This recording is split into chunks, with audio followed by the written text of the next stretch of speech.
Thanks for tuning in to the HR Uprising podcast. I'm your host, Lucinda. The HR Uprising is focused on helping forward-thinking people professionals deliver real lasting value in their organisations. I'm a chartered psychologist, speaker and trainer, and recently authored the best-selling business book, How to Be a Change Superhero. My day job is founder and CEO of software and training business Actus. This gives me the opportunity to work with other businesses like yours. We are focused on building a better workplace for people wherever they are located, with the help of our performance, learning and talent management software and our training and consultancy services. Every week on the podcast, I will be covering different topics and challenges, joined by relevant experts and real-life people professionals. Thank you so much for tuning in. I really hope you enjoy and get value from this week's episode.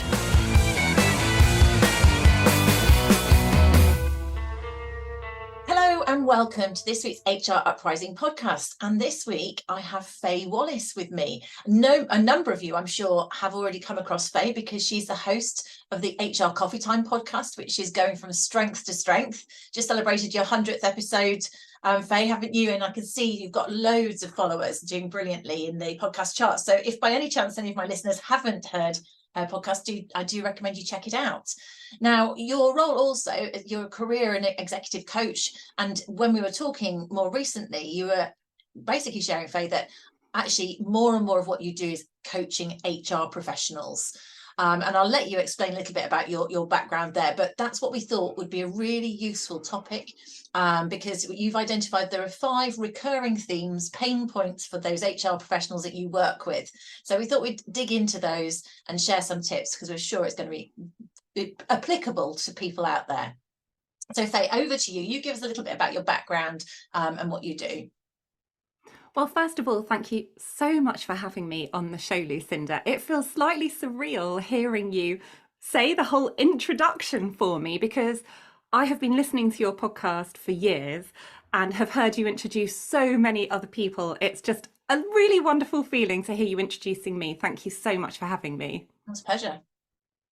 And so as far as my background is concerned, I had an HR career. And then at the time of recording this, about 7.5 years ago, I decided to transition to becoming a coach. So I did initially my career coach training and then my executive coach training. And I started off coaching anybody from any profession with whatever it was that they needed support with.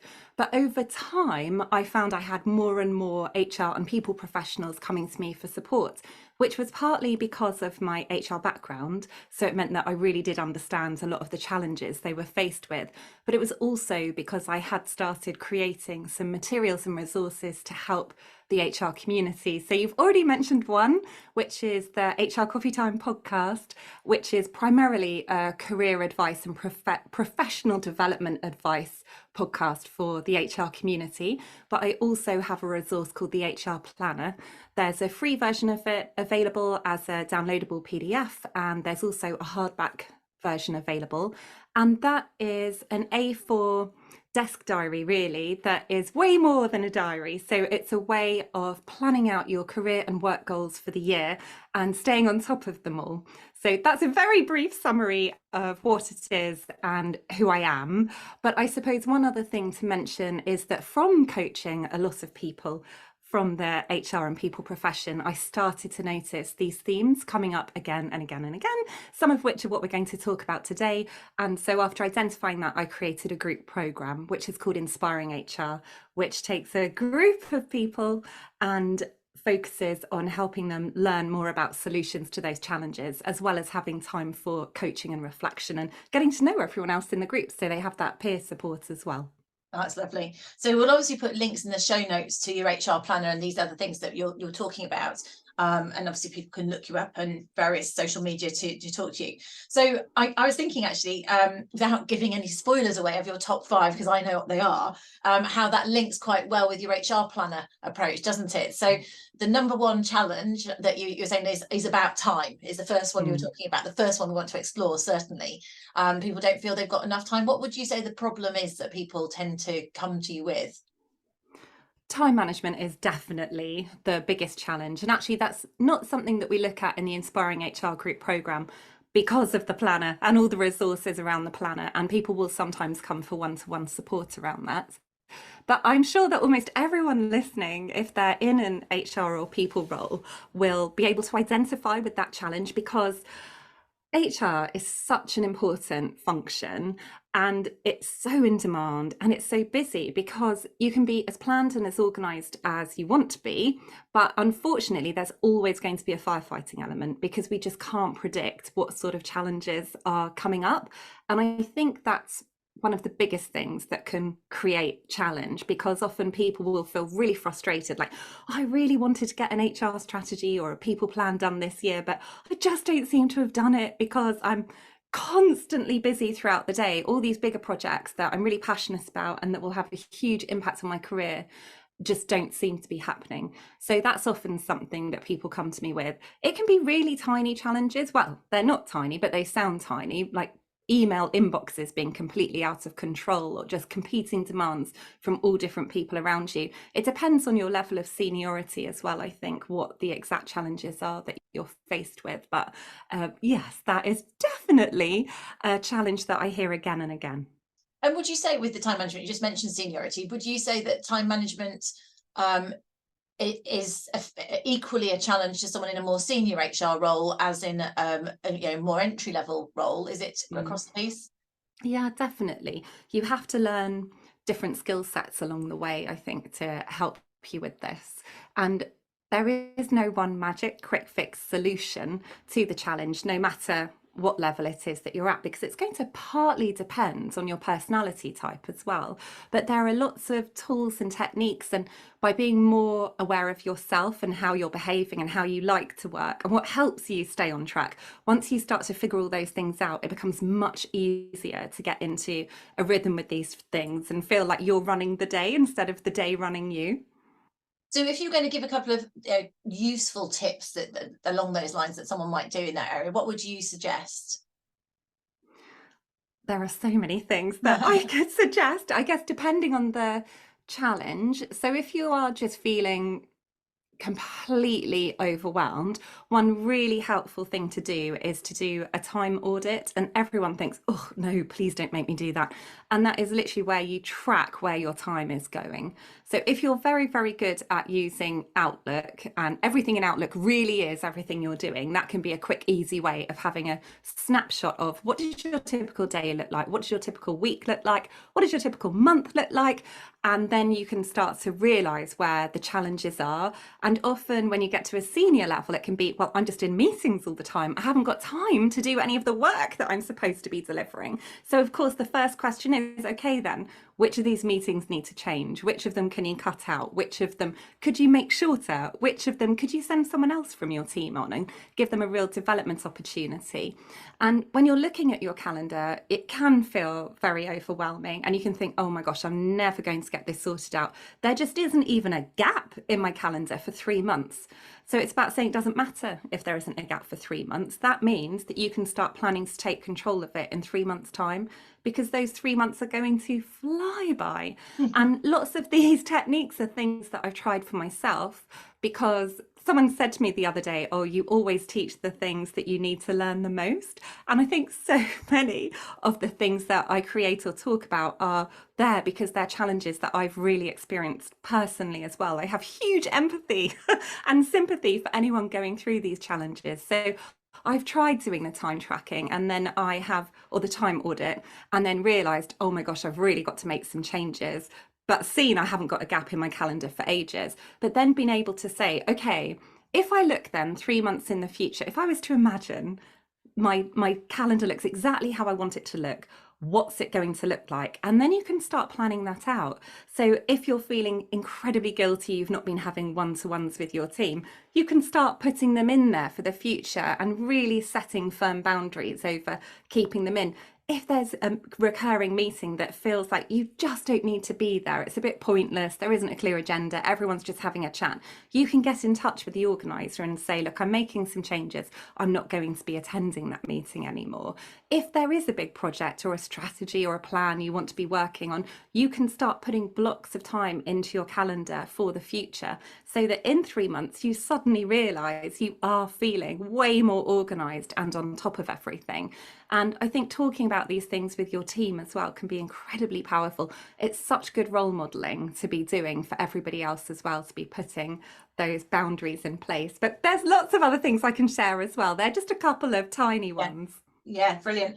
And it is, I think, because you are ultimately you're having to help others a lot of the time. That's where even if you've ring fenced that time, it's making sure that you don't end up getting sucked into the latest chaos, whatever the challenge might be. It's very easy to get pulled into things, isn't it? And then the time just disappears there. So a real challenge, as even though you're customer facing, you want to serve your internal customers, but protecting your time so you can be more productive, which I guess links onto your second point, isn't it? Because if you don't have any time, your second point, we're going to talk a little bit about a main challenge in terms of being strategic. So I'm kind of nicking your point. So a challenge that people come to you as being strategic, I would have thought actually falls quite naturally out of, if you don't have any time free, it's quite difficult to have the headspace to be strategic, let alone whether it's about having the skills. So I know that's something people look at, isn't it? Definitely. And also, though, you made a really good point there when you were saying it can be really hard if someone comes to you and your time starts being sucked up. So I guess another tip over, if you are going to start planning your calendar in advance and giving yourself these time blocks, is something that's really important to have in there is buffer time, because challenges are going to come up, and it can be tempting to just think, oh, okay, my ideal week is going to look like this, meeting time, emails, one-to-ones, project work, but you need to make sure you're giving yourself a bit of leeway as well for when challenges do come up. And so that means, let's say you've given yourself Tuesday at 2 o'clock for 1 hour, you're going to work on your strategic plan on that day. And then someone comes in going, oh my goodness, we've had a nightmare. Someone's thrown a chair across the room and hit someone else in the head. We need your help with sorting out a disciplinary. You can't say, oh, I'm really sorry, I've got my strategic time at the moment, so if you could just deal with that. You're probably in an instance like that going to have to deal with it. But what you can then do is think, right, where's my buffer time in the calendar? Okay, I'm changing that. It's no longer called buffer time. That's my strategic planning time. And I'd heard about it a lot. There's a brilliant time management expert called Laura Vanderkam, and I absolutely love her work. She's written lots of books, but my favorite one is called Tranquility by Tuesday. And I would totally recommend that to anyone listening who thinks, oh, I want more balance in my life and not feel so overwhelmed all the time. And she talks about buffer time. And I always thought, that's a nice thing to do, and never really did it. But then I accidentally did it, because my husband and I share the school pickups, and most of the time I'll do the drop off and he'll do the pickup. And what happened on a few occasions was he would get called into a meeting and then there'd be a panic, like, Faye, could you please go and pick him up? And I'd think, no, I've got a client. Oh my gosh, this is so stressful. So I thought, you know what, I'm just going to put in my calendar every day around school pickup, even though I probably don't have to do the pickup, I'm blocking it out just in case, because I can't take the stress. So what I have done is accidentally, unintentionally created buffer time. Very occasionally, I do need to use it to go and see the pickup, but actually a lot of the time, I've suddenly got an hour in my calendar that I can use to catch up on all the things that might have moved around because other more important or more pressing things have come in. So I'm sorry, I just went on, carried on talking about time management. No, use that buffer time so that you can still get time to do the important things, including being strategic. So when people come to you and they want to, they say they challenge about being strategic, and I know that is one of the things that often I hear HR professional, or it's almost a criticism that it comes out in CIPD surveys and things like that, that HR professionals are criticised for not being strategic enough. So it's not necessarily about the time either, is it? I mean, these all feed into each other, I think, some of your points here. What is it you think? Is it that people are being strategic and they just don't recognise it, or they don't know how to be? What's at the root of that? A lot of the time people are absolutely being strategic and they just don't realise. I think you're absolutely right. There's been this really strong, loud narrative around HR needs to be more strategic for quite a few years now. And the problem is that strategic and strategy, they're real business and military words, aren't they? They're a bit scary. Growing up, you don't learn about being strategic when you're at school. It's not something you talk about with your friends naturally, like, oh, what's your strategy for going on holiday this year? It would be, what's your plan for going on holiday this year? So I just think the fact there is so much criticism and there is so much talk about it, and then the words feel a bit scary, and no one's ever necessarily been taught what does strategy actually mean? What does being strategic mean? What does that look like? But it just sends people into a bit of a panic. So especially if someone is stepping into a role where they are being asked to write a strategy for the first time, that's when I'll often have people say, oh my goodness, this is completely overwhelming. And then imposter syndrome starts coming out and you start doubting yourself. I don't think I can do it. I don't think I can do it. But actually, it doesn't take very much before people realize, oh, I can absolutely do this. And this isn't nearly as challenging or difficult as I thought. And I really think that narrative is going to start changing. So when the surveys come out and say, oh, HR needs to be more strategic, I see so many dedicated and hardworking and intelligent and amazing HR professionals really making themselves get good at this and really investing in their development and really taking the bull by the horns and trying to become more strategic and be more comfortable with it, to the point where I have got clients who are saying, I'm the only person on the senior leadership team with a strategy. I've actually had to say to the CEO, the organization needs a strategy. Like, I can't do my one if we haven't got one. And it's then talking about helping facilitate the whole senior leadership team come up with their strategy collectively. So it's quite funny. I can see the tables starting to shift, as in that confidence is starting to build, and hopefully at some point people will start saying, wow, isn't HR strategic? Aren't people professionals so strategic? Come on, we all need to learn a thing or two from them.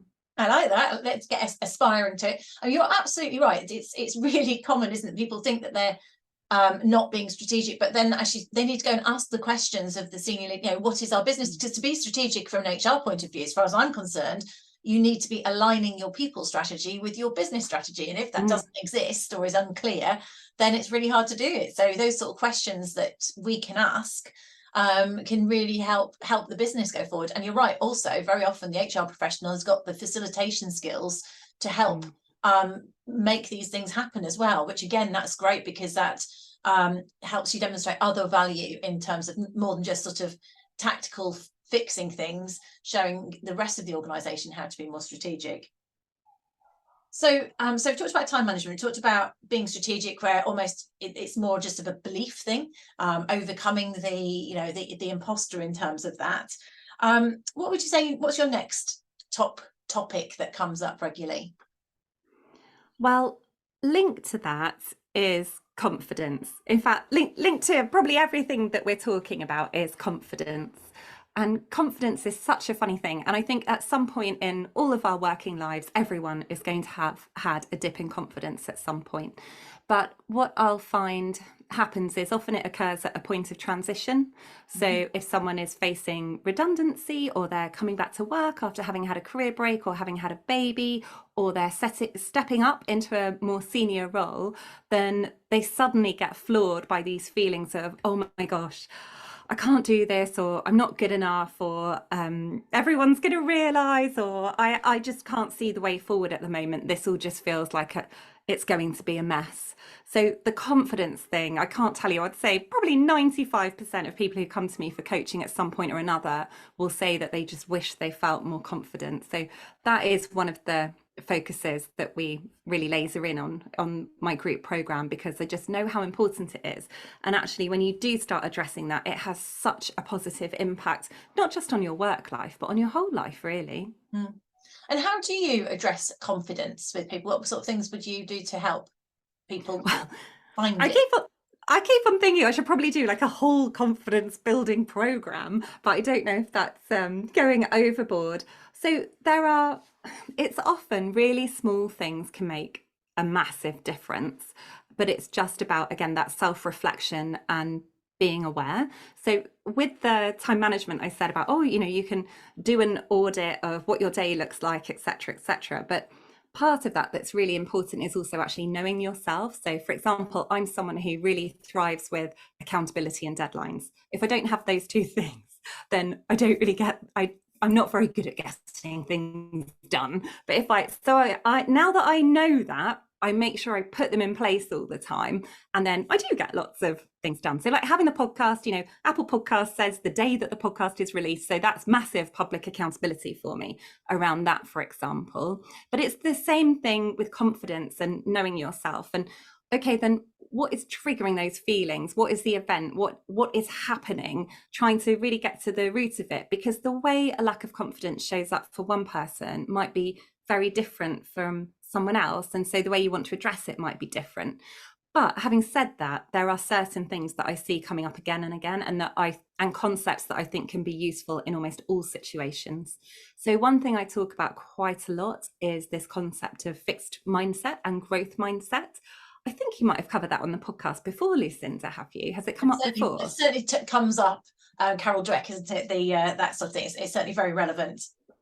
Yeah, so if anyone listening hasn't heard of this concept of fixed and growth mindset before, it was exactly as you just said, Lucinda. It was Professor Carol Dweck. Well, she's actually a doctor and a professor, so I'm never sure how we should refer to her. It's all very impressive, Professor Doctor, perhaps, Carol Dweck.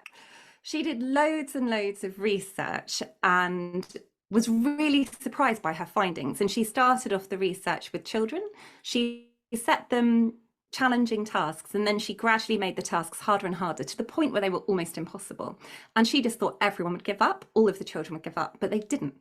The vast majority gave up, but some of the children would say, right, they'd come up to her and say things like, oh, Dr. Dweck, where can I get some of these really tricky puzzles so I can practice at home? And she was thinking, oh my gosh, what's wrong with these children? I can't believe they want to keep going when I've given them something completely impossible.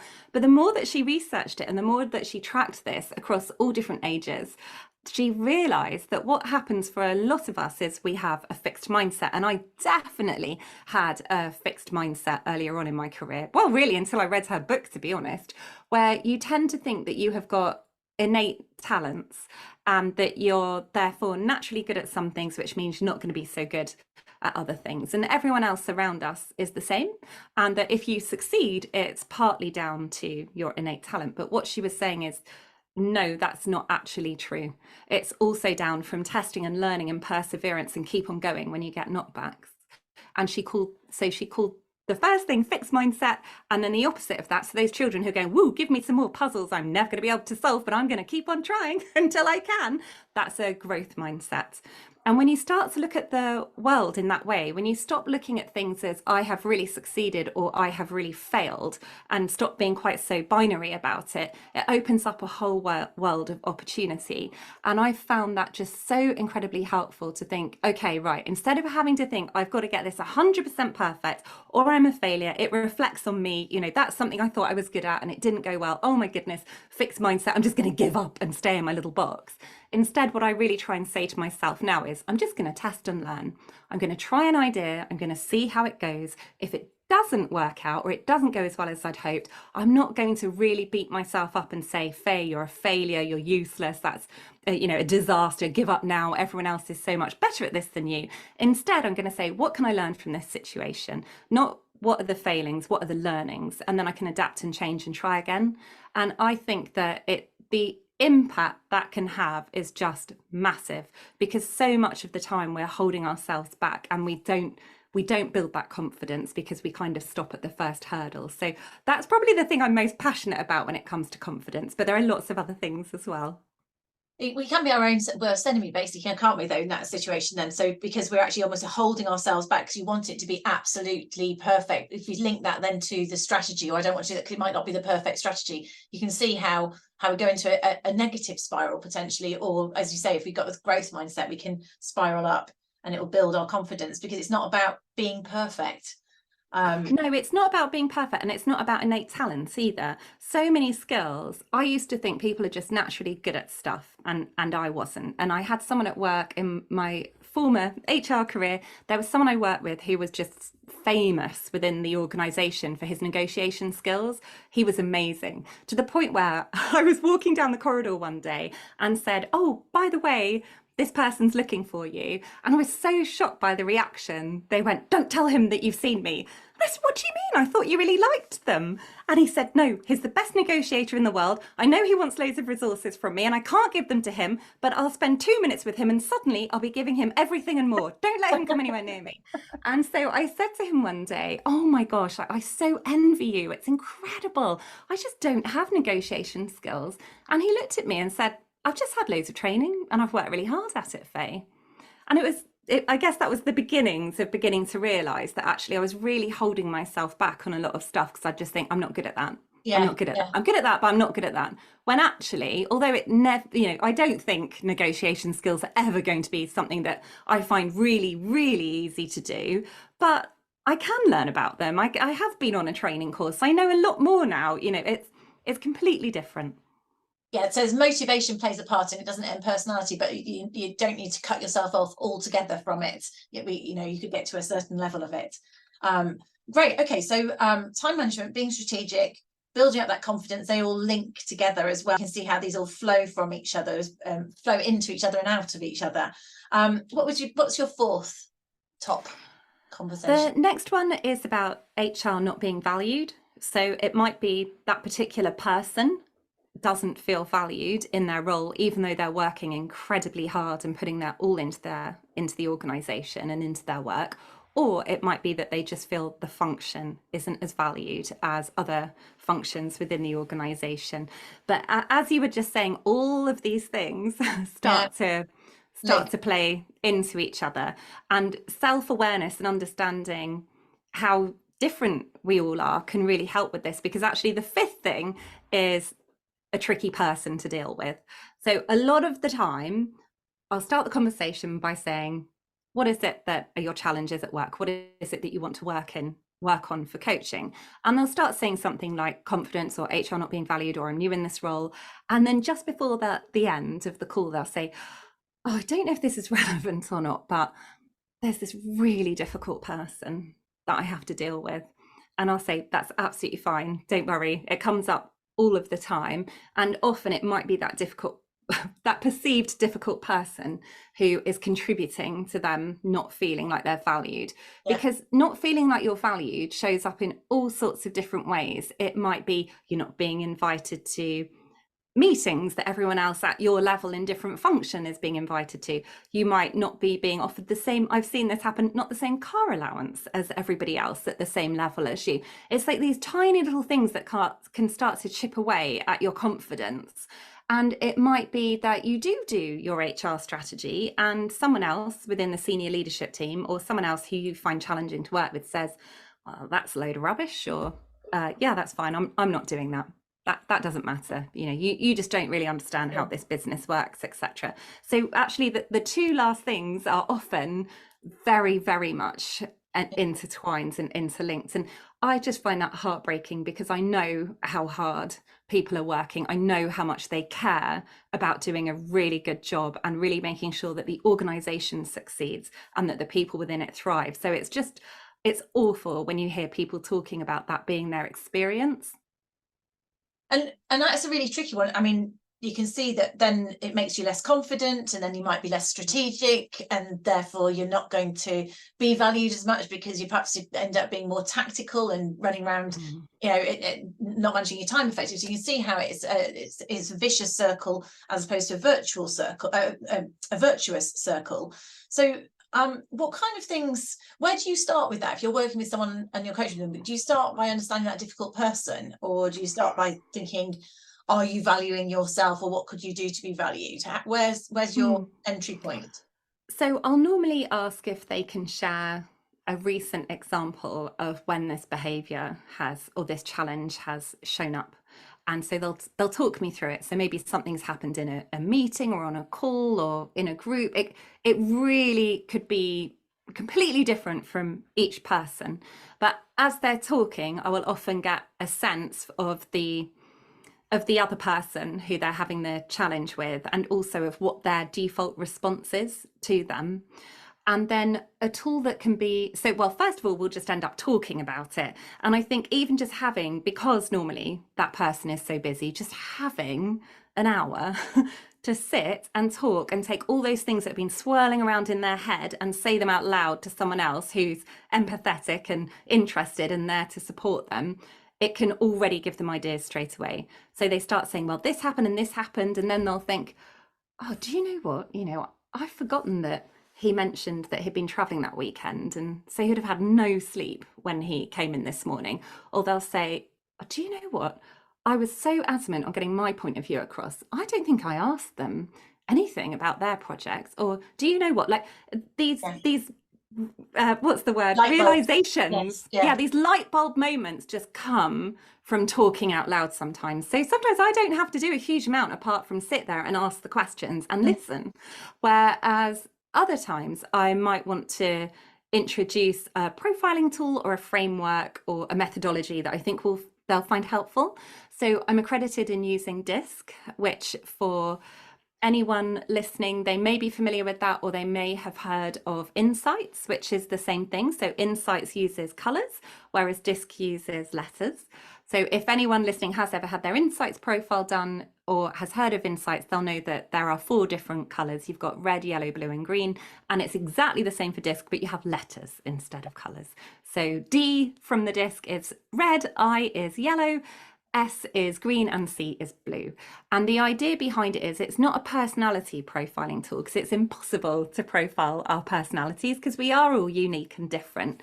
But there are certain ways that we prefer to behave in certain situations, and there are behaviours that we feel energized by using, and other ones that we actually find harder and have to use a lot more energy to get ourselves to that position. And just by understanding the differences between those profiles can be so incredibly helpful, because we tend to operate in a way that feels comfortable to us.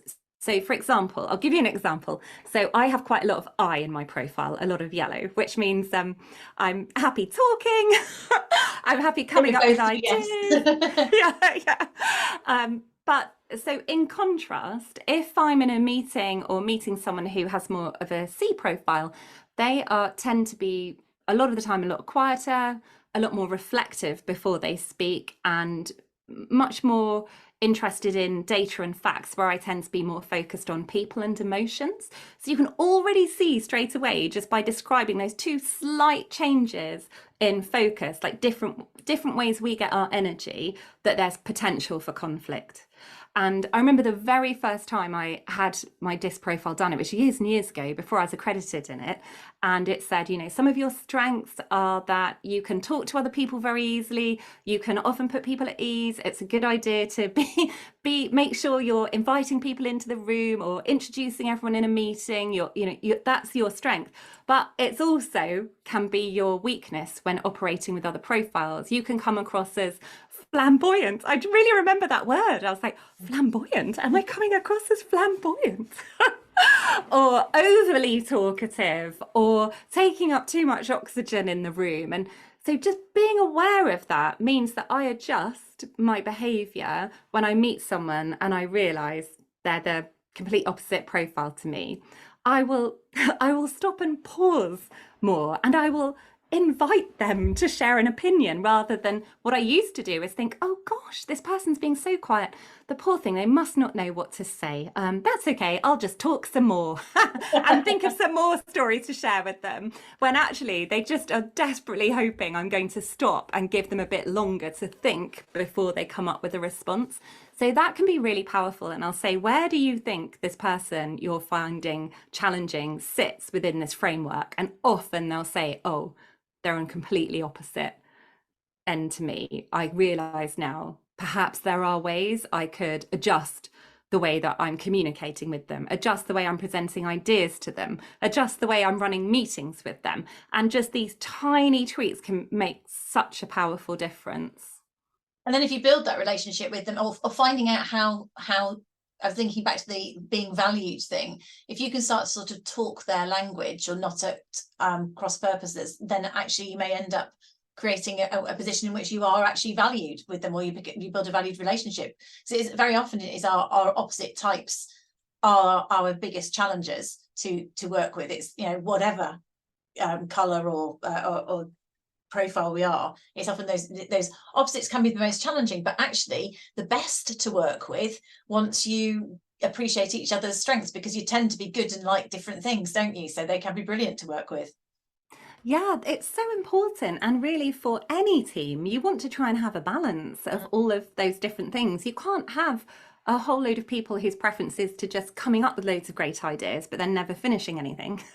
And you can't have a room or a team that's just made up of people who are great at really getting into the details and making things look perfect. You know, that's never going to work. You want to try and have a blend of all of them, but there can be lots of points of friction that occurs when you have that blend, which is why things like those framework, I think, are just so helpful at understanding each other better. But also, when you were saying about building relationship, often if we are finding someone challenging, we tend to back right away from them and just think, I'm just going to limit all my contact because they're a nightmare. When really, if you think about good relationships that you have, you get good relationships from spending time with people. You get good relationships from getting to know them. You get good relationships from understanding what their challenges are and seeing how you can support them with them. So often it can take a little bit of bravery if they're really finding this person challenging. Actually, one of the really good solutions is to start investing more time spending more time with that person and really getting to know them. And you, rather than backing off, because then you actually can build a really strong relationship. So those are really, I identify with all of those. It makes total sense to me that those would be things that people come and find challenging. And also, I'm sure lots of people are hearing these things out there. They're things that if we're just brave, if you like, a little bit of courage, it's something that you could pull around the other way. Spend a bit more time with that person, get to know them, have the confidence, and actually things go in the right direction. I mean, it's interesting, you just wrapping back to yourself, you said at the start that you had you perhaps it was a growth mindset. Did you say it was a growth mindset that switched you, or gave you so I definitely was operating under a fixed mindset where I'd put people on complete pedestals, like, oh my goodness, they're so successful because they're a bit special, they're just so super talented, you know, I could never do anything like that. I'm not one of those special people. But I think the growth mindset approach made me realize, no, this isn't true. Yes, we have all got natural talents at things, but there aren't special people. There are just people who keep on going and challenging themselves and don't stop dead in their tracks if they think they haven't achieved something the first time round. So it's a sort of resilience, isn't it? So that's almost the what wraps it all together is us realizing, you know, if you're an HR professional, which I assume you are if you're listening to this podcast, quite likely, and you identify with some or all of these, or have done at some point in your life, whether it's, you know, struggling to manage your time, feeling that we're being strategic enough, our confidence, you know, getting rid of that imposter. A lot of it's what we say to ourselves, feeling that we're not valued, and not challenging people, certain people or a certain person eats into those or feeds into those insecurities. All of those actually are things that are within our control, aren't they? Those are all things that we can do something about if we believe that we can, and we're prepared to take a step back. And I guess actually coaching is a great way of doing it, taking a step back and having that headspace to think about it, looking at resources, but just not being our own worst enemy, making sure that we can turn this around and we can change these things if we want to. I believe in ourselves, really. Yeah, I think you've absolutely hit the nail on the head. That's probably the one key message I would love everyone to take away for their careers, which is you have way more control than you realise a lot of the time, especially when things feel hopeless. They're not. There's always something that you could be doing. But when you're in it, it can be really hard to see it, which is why it can be really helpful to have someone else to talk it through. But there's a brilliant coaching tool that you may have come across before, Lucinda, that I would again encourage everyone to go and look up. There are loads of YouTube videos about it, and it was created by Stephen Covey, who wrote I can never remember how many habits it was. Seven habits, yeah. 7 habits of highly effective people. And he talks about the circle of influence and the circle of control. And he gets you to draw a circle and write down all of the things that are contributing to your challenge or that are making you unhappy or doubt yourself, or what the big problems are that feel insurmountable. And you put all of that in a circle, and then you draw another circle around it. And then he starts to ask you, okay, well, what could you do about it? What tiny little steps could you do that are going to influence that? And when you look at that, at tiny things you can do, suddenly you find yourself filling up that outer circle with loads and loads and loads of ideas. And it's a really great way. Like if you haven't got a coach, or you're not going to go for coaching, you can do some self-coaching. And that is a fantastic way of coaching yourself, really, to realize, actually, this might feel insurmountable, but it's not. There are all these tiny little things I can do that are going to actually have an impact and make me realize I've got more control than I think. It's a really powerful way of thinking, saying, what can I do, as opposed to what can't I do? And I'm sure it probably correlates with growth mindset, because if you're looking at the things that you can influence as opposed to the things you can't, then you find that you can influence more. And he says that your circle of influence grows if those of us who are focusing on the outside of it, as opposed to it contracts if we're focusing on what we can't do. And that's that whole victim mindset. Oh, so Fay, it's been fantastic. There's so much we can talk about. I much of what you're saying absolutely resonates. I think we said at the start, obviously people can listen to your podcast, HR Coffee Time. If they want to reach out to you, what's the best website, or what's the best way of contacting you? So you can go to my website, which is Bright Sky Career Coaching, or connect with me on LinkedIn. I'm on LinkedIn quite a bit. I'm a bit of a LinkedIn geek. That's where you and I first met each other, I think, Lucinda. Yes. So either way, you can access all of the resources, including the HR Planner, on the website, or learn more about the services and the podcast. Or otherwise, I would love to hear from you on LinkedIn. Brilliant. Well, Fay, thank you so much for joining me on the HR Uprising podcast. I'll put these links in the show notes. Wish you well with the next 100 episodes of your podcast as well. Thank you very much. I wish you well with the next 100 episodes of your fabulous podcast. Thank you. Lovely to have you on. Bye-bye. I really hope you found this week's episode useful and enjoyable. If you did, perhaps you could recommend us to a friend or colleague, or give us a review on your platform of choice. It really helps new listeners to find us. Now, you can access links to any of the information mentioned in this show via the website www.hruprising.com. Further free resources are also available at www.actus.co.uk. There you can also find out more about our software and training solutions. Finally, why not join our LinkedIn group, the HR Uprising, to share ideas and collaborate with other like-minded people professionals. Thank you for listening to the HR Uprising podcast.